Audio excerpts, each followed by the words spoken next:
इस वक्त की बड़ी खबर सोनम वांगचुक से जुड़ी हुई है। ये खबर आपको बता दें कि सोनम वांगचुक को गिरफ्तार कर लिया गया है। पुलिस ने सोनम वांगचुक को गिरफ्तार किया। वांगचुक पर ले हिंसा भड़काने के आरोप है और अब उन्हें गिरफ्तार कर लिया गया है। गिरफ्तार करके उन्हें अज्ञात स्थान पर ले जाया गया है। फिलहाल ये सूचना नहीं मिल पाई है कि उन्हें कहां लेकर जाया गया है। और इसी कड़ी में आपको बता दें कि 10 सितंबर से वो भूख हड़ताल पर अनशन पर बैठे थे। कुछ बड़ी मांगे उनके लद्दाख को लेकर है, उन्हीं के चलते अनशन चल रहा था और इस अनशन के चलते ही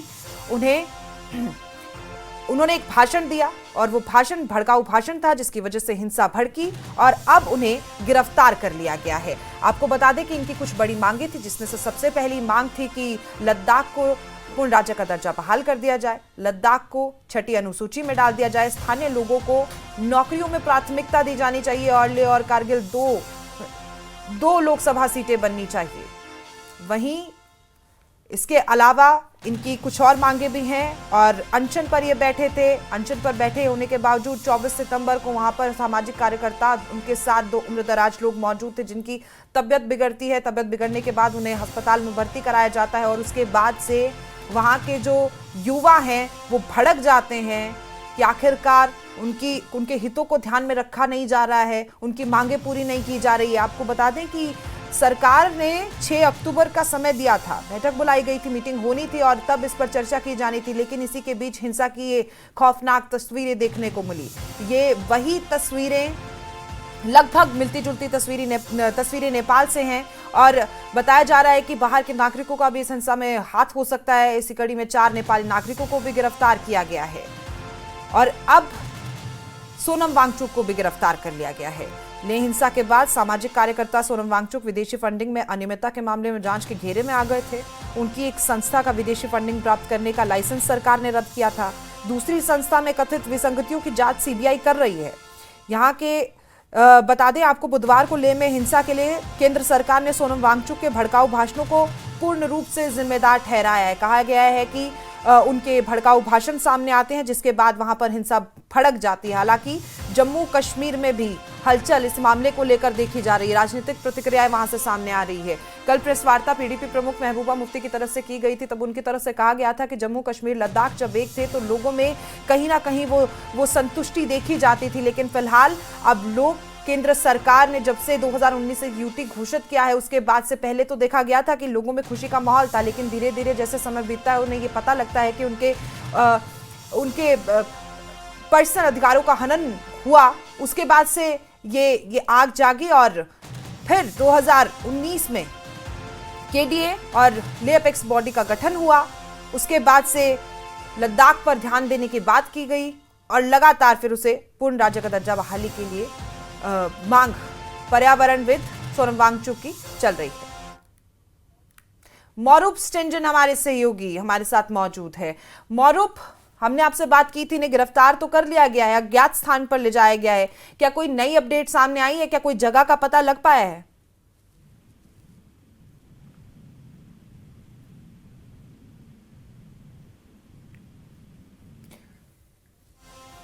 मौरूफ, आवाज पहुंच रही है आपके पास हमारी?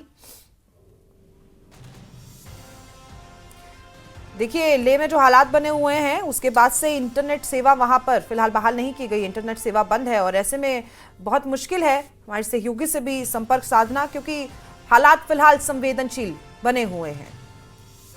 पुलिस ने सोनम वांगचुक को गिरफ्तार कर लिया है, गिरफ्तार करके उन्हें अज्ञात स्थान पर ले जाया गया है। किस मामले में उनकी गिरफ्तारी की गई है? क्या ये भड़काऊ भाषण को लेकर गिरफ्तारी की गई? क्या ये अवैध फंडिंग के मामले में की गई? फिलहाल ये साफ नहीं हो पाया है। इसी के साथ आपको ये भी बता दें कि केडीए और लेह एपेक्स बॉडी के 3 सदस्यों को दिल्ली भी बुलाया गया, उनसे बात की जाएगी। हो सकता है इस विषय पर ध्यान दिया जाए कि लद्दाख को पूर्ण राज्य का दर्जा बहाल किया जाना है या नहीं। लेकिन ये जो तस्वीरें सामने आई लेह लद्दाख से, वो बेहद संवेदनशील है। कहीं ना कहीं तमाम राजनीतिक पार्टियां एक दूसरे पर आरोप लगा रही हैं। भारतीय जनता पार्टी के तमाम विधायकों का कहना ही हो सकता है कि इसमें कांग्रेस का भी हाथ हो, क्योंकि हमने आपको पहले भी बताया था कि राहुल गांधी का एक ट्वीट काफी वायरल हो रहा है, जिसमें उन्होंने लिखा है कि संविधान की रक्षा देश के युवा करेंगे। देश के जेंजी शब्द का खास तौर पर इस्तेमाल किया गया है और ऐसे समय पर उस शब्द का इस्तेमाल किया गया जब तस्वीरें बेहद खौफनाक भारत के पड़ोसी मुल्क नेपाल से आई थी, जब वहां पर पूरा सत्ता पलट हो गया था। मौरूफ हमारा स्टेंजन हमारे सहयोगी का एक बार फिर से रुक करते हैं। मौरूफ, क्या कोई अपडेट मिली है कि गिरफ्तार करने के बाद जो अज्ञात स्थान बताया जा रहा है जहां इन्हें लेकर जाया गया है, वो कौन सा स्थान है?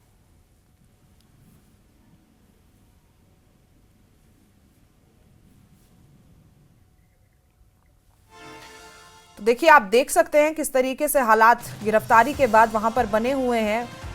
सुरक्षा चाक चौबंद है, सुरक्षा बल तैनात है और लगातार स्थिति पर नजर रखी जा रही है। बीएनएस धारा 163 भी लागू है क्योंकि हालात बिगड़े ना, क्योंकि जब उनके भड़काऊ भाषण से हालात इस तरीके से हो गए थे तो अब तो गिरफ्तारी की खबर है। लगभग 1.5 घंटे का समय हो गया जब उन्हें गिरफ्तार किया गया था और ऐसे में हालातों पर खास तौर पर नजर रखी जा रही है। ये कार्रवाई संगठन के खातों में पाई गई थी। जो अवैध फंडिंग का मामला था, कथित विसंगतियों के आधार पर की गई। सोनम वांगचुक के एक अन्य संगठन Himalayan institute of alternative Ladakh में भी विदेशी वित्तीय लेन देन में अनियमितता की सीबीआई जांच कर रही है। इसी के साथ अब लेह में भड़की हिंसा ने अपनी भूमिका की जांच होते देख वांगचुक ने केंद्र सरकार को सीधी चेतावनी देते हुए कहा कि उनकी गिरफ्तारी उनकी आजादी से कई ज्यादा बड़ी परेशानी पैदा करेगी, क्योंकि उनकी तरफ से यह कहा गया था कि कहीं ना कहीं सरकार मुझे गिरफ्तार करने का प्लान बना रही है। जब उनका बयान आया हमने सुना था।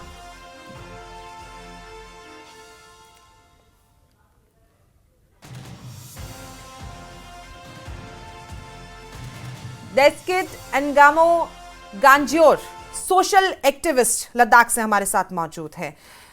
सर, फिलहाल पर्यावरणविद सोनम वांगचुक की गिरफ्तारी को लेकर आप क्या कहेंगे? जी, ये खबर बहुत ही दुखद है और अभी हमने भी नेशनल टेलीविजन पे देखा कि उनका अचानक गिरफ्तारी का एक न्यूज़ चल रहा था, तो हम लोग भी काफी दंग रह गए हैं क्योंकि हमने ये उम्मीद नहीं किया था। क्योंकि सोनम वांगचुक जी जैसे लीडर जो है वो बहुत ही एक हमारे वेटरन लीडर है जिसको सब बच्चे मतलब एज अ रोल मॉडल देखते हैं और इनका कंट्रीब्यूशन बहुत सालों से लगभग 2 डिकेड से ज्यादा से एजुकेशन रिफॉर्म लाने में और एक टेक्नोलॉजिकल रिफॉर्म लाने में लद्दाख में बहुत बड़ा उनका योगदान रहा है। और जब हमारा एजुकेशन सिस्टम ऑफ गवर्नमेंट में थोड़े इश्यूज थे तब उन्होंने ये नया एजुकेशन सिस्टम लाया था। उसमें उन्होंने ये बच्चों को समझाया था कि अगर आपका बेस एजुकेशन अच्छा नहीं भी होगा तो फिर आपका कॉन्फिडेंट बिल्ड करके और आपका जो understanding of the reality around you है उसको भी उसके ऊपर भी खुद के ऊपर वर्क करके आप अपना लाइवलीहुड बना सकते हैं, confident contributor to the nation बन सकते हैं। तो उनके ये एक इंस्टीट्यूशन है सिकमोल जो बहुत सालों से कम 2 डिकेड से ज्यादा से चल रहे हैं। मुझे एग्जैक्ट डेट याद नहीं क्योंकि मैं बहुत छोटी थी जब इनका इंस्टीट्यूट बहुत अच्छा परफॉर्म कर रहे थे। तो अभी अचानक से गवर्नमेंट का बोलना कि इनका जो नेशनल सिक्योरिटी एक्ट के अंडर वो भी एफसीआरए और ये फॉरेन फंडिंग के रीजन से पकड़ना, उस पर मुझे थोड़ा सा मैं सवाल करना चाहूंगी। क्योंकि जब इतने सालों से चल रहा था, पहले तो सब कुछ ठीक था, वो अपना पासपोर्ट लेके हर जगह अपने एजुकेशन ट्रिप्स पे जाते थे, लेक्चर्स देने जाते थे, तब तो वो आराम से फ्रीली सर अपना जा पा रहे थे। लेकिन जब अचानक से जब पीसफुल प्रोटेस्ट करते हैं तभी गवर्नमेंट का क्वेश्चन उठता है कि कहीं इनका नहीं ना पाकिस्तान से लिंक है। उनकी तरफ से भड़काऊ भाषण देने का सीधे तौर पर आरोप लग रहा है क्योंकि 6 अक्टूबर तारीख रखी गई थी बात करने के लिए। उसके बाद तो हो सकता था ना कि वो अपना अनशन रोक दे, क्योंकि वहां पर बताया जा रहा है कि 2 लोगों की तबियत बिगड़ी जिसके बाद लोगों को गुस्सा आया। तो ये पीसफुल किया जा सकता था, कहीं ना कहीं ऐसा लग रहा है कि पीसफुल किया नहीं गया। नहीं मैम, ये पीसफुल रास्ते पे थे, बहुत ही पीसफुल रास्ते पे थे और किसी ने ये एक्सपेक्ट नहीं किया था कि एकदम से जो अनएम्प्लॉयड जो यूथ है जो बहुत सालों से जिनके पास जॉब्स नहीं थे वो लोग अचानक से निकल के आएंगे।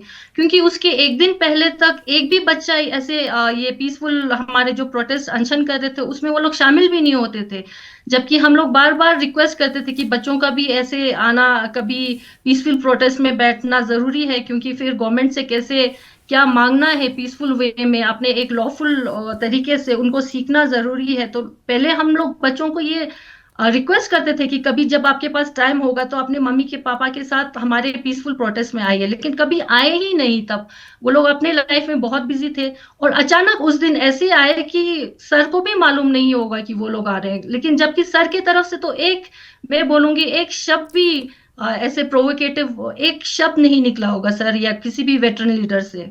तो तो क्या ये लग एक रहा है अचानक आपको कि आउटबर्स्ट ऑफ इमोशंस था सर, जी, मैम। हाँ जी, और इसमें मैं एक और बात भी बोलना चाहूंगी। इसमें एक हमारे यहाँ पे CIBS इंस्टीट्यूट है, तो वहाँ के बच्चों के तरफ से कुछ दिन पहले एक उनको एक छोटा सा इश्यू दूर अलग से उनके अपने इंस्टीट्यूट रिलेटेड इशू हुआ था, जिसमें उनके जो डिग्रीज है उसका वैल्यू नहीं था। उनको लेके जो 10-12 स्टैंडर्ड्स के डिग्रीज है उनको लेके वो अपर स्टडीज नहीं कर पा रहे थे, क्योंकि उस इंस्टीट्यूशन वो इंस्टीट्यूशन डीम्ड जैसा था, तो उनका बाहर वैल्यू नहीं था। तो उसको लेके उन्होंने हमारे यहाँ पे पहले जिन्होंने प्रॉमिस किया था उनसे कुछ सवाल भी पूछे थे।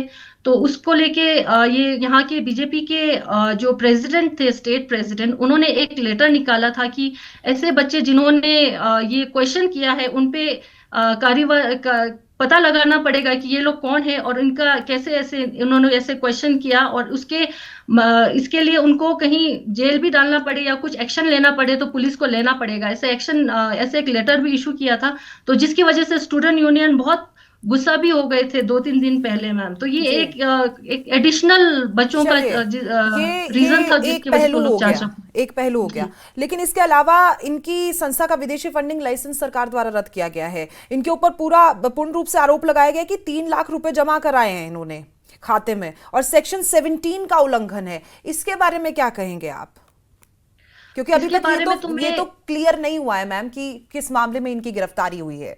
जी ये तो मैम नेशनल सिक्योरिटी एक्ट के हिसाब से अगर गिरफ्तारी हुए तो इसमें गवर्नमेंट को एक या कोई भी रूलिंग जो स्टेट गवर्नमेंट या सेंट्रल गवर्नमेंट को ये बेनिफिट होता है कि ये बिना एक्यूजिशन को प्रूव करे वो लोग उसको मतलब एक शक के नजरिया भी हो तो भी उसके वो लोग उनको गिरफ्तार, किसी को भी गिरफ्तार कर सकते हैं, क्योंकि ये सिक्योरिटी एक्ट के अंडर आ जाता है। तो लेकिन हम यही सोचते हैं मैम कि जब ये इंस्टीट्यूशन 2 डिकेड से चल रहा था, तो तब से अगर इनको पता था कि इस पे कुछ फॉरेन फंडिंग का कुछ इश्यूज है या कुछ है, तो आज तक इंडिया का इंटेलिजेंस ने इनको ऐसे कैसे अलाउ किया और पहले इन पे कार्यवाही क्यों नहीं हुआ? अभी जब सब कुछ ठीक चल रहा था, जब हमें गवर्नमेंट ने बुलाया है, और जब सर ने इतने लोगों को मोटिवेशन पॉजिटिव, बच्चों को तो मैं बोलूंगी कि इनके फ्रस्ट्रेशन को जो उन्होंने 5-6 साल के रोक के रखा वो सर है, क्योंकि सर ने ही कहा कि भाई पीसफुली करना है, पीसफुली करना है, क्योंकि इससे आपका फ्यूचर भी खराब हो सकता है अगर जी, पीसफुली नहीं करेंगे तो इनको मैं तो उल्टा बोलूंगी कि जो बच्चों में फ्रस्ट्रेशन था वो बाहर कभी भी पहले भी निकल सकता था, लेकिन इनको रोकने वालों में से एक सर थे, उन्होंने रास्ता दिखाया था पीसफुल वे का। देखिए, आपकी बात हम मान रहे हैं, कहीं ना कहीं साफ है, जी पीसफुली चलना चाहिए इनके लिए रही है ये बात कि गांधी जी के रास्ते पर चलते हैं, हिंसा के रास्ते पर चलते हैं। लेकिन एक छोटा सा, एक बहुत बारीक मरीन लाइन है यहाँ पे। जब गवर्नमेंट जी बात करने के लिए तैयार थी, जो इनकी मांगे जी थी उन्हें सुनने के लिए तैयार थी, तो उसके बाद आप अपने प्रोटेस्ट को रोक भी सकते थे, क्योंकि आपको पता था कि आपके पास इतनी मेजॉरिटी है, बच्चे हैं। आप अगर अपनी तरफ से पीसफुल प्रोटेस्ट कर रहे हैं या कुछ भी कह रहे हैं तो मेजॉरिटी आपके साथ जाएगी। मान रहे हैं ना आप ये बात? जी नहीं, हम लोग मैम ये था कि हमारा जो पास्ट एक्सपीरियंस था, जब पहले भी हमने ऐसे अनशन किए या ये पीस वॉक किए दिल्ली तक के, तब भी इतना मेहनत के बाद भी हमारा इतना अच्छा फल नहीं आ पाया था। गवर्नमेंट की तरफ से किसी का इतना लद्दाख के ऊपर इतना अटेंशन ही नहीं दिया। अपना चल रहे, पाँव में दर्द हो रहा है, लोग अनशन पे बैठे हैं, किसी ने हमें पूछा ही नहीं। यहाँ तक कि हमारे अपने LG और हमारे जो हिल काउंसिल के लीडर्स थे उन्होंने तक भी इसमें आके ये नहीं कहा कि चलो आप लोग ये बंद कीजिए, हम आपका आवाज ऊपर ले जाने में मदद करेंगे या सब लोग मिलके कुछ सोल्यूशन निकालेंगे। जी, तो ये जो एक आश्वासन आना चाहिए था लोकल गवर्नमेंट से, वो हमें आया नहीं। तो इसलिए इसका मकसद बिल्कुल ये अनलॉफुल रास्ते पे बच्चों को ले जाना बिल्कुल भी नहीं था। जी, इसका मकसद ये था कि जब लीडर्स बाकी मीटिंग के लिए जाएंगे तो उसी दिन तक हमने ये पीसफुली जो भी 20-30 लोग जो बैठे हुए थे अनशन पे, वो लोग अपना बैठने वाले थे, दिन भर पूजा करते आराम से बैठने वाले थे। जी। जब रिजल्ट अच्छा आए तो फिर हम लोग इसको बंद करने वाले थे, क्योंकि जितना एक भी और मेहनत बात करें हमारा छोटी सी रिजल्ट पहले करते हैं अच्छा इसी नहीं बारे आ में। पाया था। आप सोशल एक्टिविस्ट हैं, आपका यस तो मैम। काम ही सामाजिक तौर तरीके से काम करना है। 1989 जब यूटी की मांग की गई, तब जी ठीक है, गवर्नमेंट कुछ भी हो, सरकार हमारी सरकार है, उस टाइम पे उसे पूरा कर दिया गया, ठीक है, मतलब उसे यूटी बना दिया गया, तब आंदोलन हुआ। तो सरकार किस राह जाए, ये भी बहुत एक महत्वपूर्ण सवाल है कि लोग मांग करते हैं लेकिन सुरक्षा के मद्देनजर, क्योंकि लद्दाख एक ऐसा एरिया है जिसकी बहुत बड़ी सीमा, बॉर्डर चीन से लगता है, एक तरह से पाकिस्तान से भी लगता है। ऐसे में केंद्र सरकार का हस्तक्षेप वहां पर बेहद जरूरी बन जाता है, क्योंकि स्थिति इतनी नाजुक है। हम देखते हैं आए दिन ऐसी खबरें आ रही हैं, कुछ ना कुछ संवेदनशील इलाका होने की वजह से वहां पर घटनाएं घटती हैं। तो आप जब 3 लाख, लगभग 3 लाख लोगों की वहां पर लोग हैं, ऐसे में आप संभाल लेंगे क्या जो हालात होंगे? सरकार तो अपने तौर तरीके से काम करेगी ना। जी, सरकार का अपना जो भी प्लानिंग रहेगा इस जगह को रह के वो अपना रहेगा, लेकिन जो हमारा कॉन्स्टिट्यूशनल राइट है और जो जी लोकल लोग चाहते चाहते हैं कि कोई भी जगह के इंसान यही चाहेंगे, सिटीजन यही चाहेंगे कि उनके हिसाब से, या ये फ्रेजाइल इन्वायरमेंट है, बॉर्डर एरिया है, तो उसके हिसाब से हमारे डेवलपमेंट से जो उसको आगे लेके जाएंगे तो सबके लिए फायदा रहेगा। क्योंकि हम लोग बहुत पहले से ही, जैसे आपने देखा होगा, जब से चाइना के साथ वॉर हो या पाकिस्तान के साथ वॉर हो, तो मैं मानती हूँ कि लद्दाखी लोगों का ऐसा एक रेपो है मैम कि हम लोग एक ह्यूमन वॉल है जो बॉर्डर पे। तो हम मानते हैं कि ऐसे स्ट्रेटेजिक पोजीशन पे अगर हम लोगों को थोड़ा सा वो एश्योरेंस मिलता है कि आपका जगह आप खुद संभालिए, तो मैं सोचता हूँ एक एक इंसान इसमें इंटेलिजेंस का काम कर सकता है, जो जी सरकार और करते भी आए हैं हम लोग पहले से। आप मतलब कहीं भी पता लगा लीजिए, लद्दाख जैसे लॉयल्टी आपको कहीं और बॉर्डर पे मिलेगा ही नहीं, और आगे भी जाके मिलेगा। लेकिन वो एश्योरेंस रहे कि चलो ये आपका जगह अपने हिसाब से चलाइए, तो उसका एक ओनरशिप जब फीलिंग आता है और अपना डायरेक्शन कैसे ले जाना है, हम सरकार के बिल्कुल साथ में हैं। और हम सरकार को भी पूरा ब्लेम नहीं करते हैं, क्योंकि हम सरकार सोचते के हैं थोड़ा साथ हमारे होने का लोकल मतलब लोकल ये है कि लीडरशिप में भी सरकार जो हमारा थोड़ा फैसले ले फेलियर हो रही है वो सकता है। सुरक्षा के मद्देनजर ले रही है। जाहिर तौर पर आप सोशल एक्टिविस्ट के तौर पर बहुत अच्छा कार्य कर रही हैं और सरकार के साथ अभी भी पीसफुली होने की बात कर रही हैं, लेकिन यहाँ पर थोड़ा सा वही जो मरीन लाइन की हम बात कर रहे थे, बहुत संजीदगी से देखने की जरूरत है कि जो अब फैसला सरकार का होने वाला है वो जाहिर तौर पर लोगों को ध्यान में रख के और आप लोगों को ध्यान में रखकर ही होगा। जिसके टेंगमो और फिलहाल आपका बहुत बहुत शुक्रिया हमारे साथ जुड़ने और बात करने के लिए।